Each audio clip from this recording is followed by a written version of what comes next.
دجال کا خاتمہ۔ آپ صلی اللہ علیہ وسلم نے دجال کی ابتدا سے انتہا تک کے بارے میں امت کی مکمل رہنمائی کی ہے۔ دجال 40 دن حکومت کر کے عیسیٰ ابن مریم کے ہاتھوں قتل ہوگا۔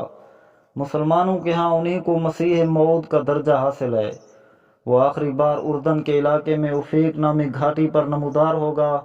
مسلمانوں اور دجالی لشکروں کے درمیان جنگ ہوگی، جس میں وہ 1/3 مسلمانوں کو شہید کر دے گا، 1/3 کو شکست دے کر بھگا دے گا اور 1/3 کو باقی چھوڑے گا۔ رات ہو جائے گی تو بعض مومنین بعض سے کہیں گے کہ تمہیں اپنے رب کی خوشنودی کے لیے اپنے شہید بھائیوں سے جا ملنے میں اب کس چیز کا انتظار ہے؟ جس کے پاس کھانے کی کوئی چیز زائد ہو وہ اپنے مسلمان بھائی کو دے دے۔ تم فجر ہوتے ہی عام معمول کی بنسبت جلدی نماز پڑھ لینا، پھر دشمن سے جنگ پر روانہ ہو جانا۔ پس جب یہ لوگ نماز کے لیے اٹھیں گے تو عیسیٰ علیہ السلام ان کے سامنے نازل ہوں گے اور نماز ان کے ساتھ پڑھیں گے۔ نماز سے فارغ ہو کر وہ ہاتھ سے اشارہ کرتے ہوئے فرمائیں گے، میرے اور دشمن خدا یعنی دجال کے درمیان سے ہٹ جاؤ تاکہ مجھے دیکھ لے۔ ابو حاتم جو اس حدیث کے راویوں میں سے ایک ہیں کہتے ہیں کہ ابو ہریرہ رضی اللہ تعالیٰ نے فرمایا کہ دجال حضرت عیسیٰ علیہ السلام کو دیکھتے ہی ایسا پگھلے گا جیسے دھوپ میں چکنائی پگھلتی ہے۔ اس کے علاوہ عبداللہ بن عمر نے یہ فرمایا کہ ایسا گھل جائے گا جیسے نمک پانی میں گھل جاتا ہے۔ نبی اکرم صلی اللہ علیہ وسلم نے دجال کے خاتمے کو واضح طور پر بیان کیا کہ عیسیٰ ابن مریم نازل ہوں گے، پس لوگوں کی ٹانگوں اور آنکھوں کے درمیان سے تاریکی ہٹ جائے گی، یعنی اتنی روشنی ہو جائے گی کہ لوگ ٹانگوں تک دیکھ سکیں گے۔ اس وقت عیسیٰ علیہ السلام کے جسم پر ایک زرہ ہوگی، پس لوگ ان سے پوچھیں گے کہ آپ کون ہیں؟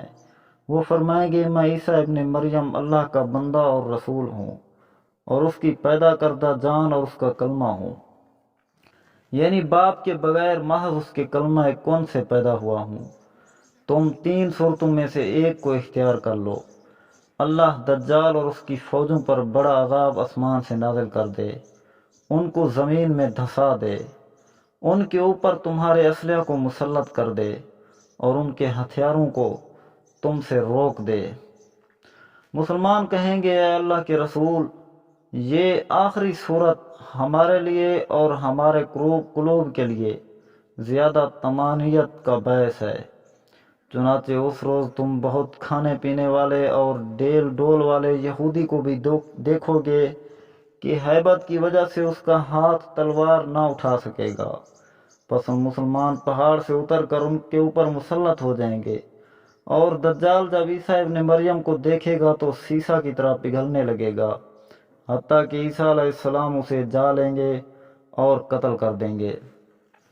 اللہ تعالیٰ اپنی قدرت کاملہ سے دجال اور اس کے لشکر پر مسلمانوں کو مسلط کر دے گا، چنانچہ وہ ان سب کو قتل کر دیں گے، حتیٰ کہ شجر و حجر بھی پکاریں گے کہ اے اللہ کے بندے، اے رحمان کے بندے، اے مسلمان، یہ یہودی ہے، اسے قتل کر دے۔ غرض اللہ تعالیٰ ان سب کو فنا کر دے گا اور مسلمان فتح یاب ہوں گے۔ پس مسلمان صلیب کو توڑیں گے، خنزیر کو قتل کریں گے اور جزیہ بند کر دیں گے۔ وہ دجال ایک گدھے پر سوار ہوگا، اس گدھے کے کانوں کے درمیان 40 ہاتھوں کا فاصلہ ہوگا۔ اللہ تعالیٰ اس کے ساتھ شیاطین کو بھیجے گا جو لوگوں کے ساتھ باتیں کریں گے۔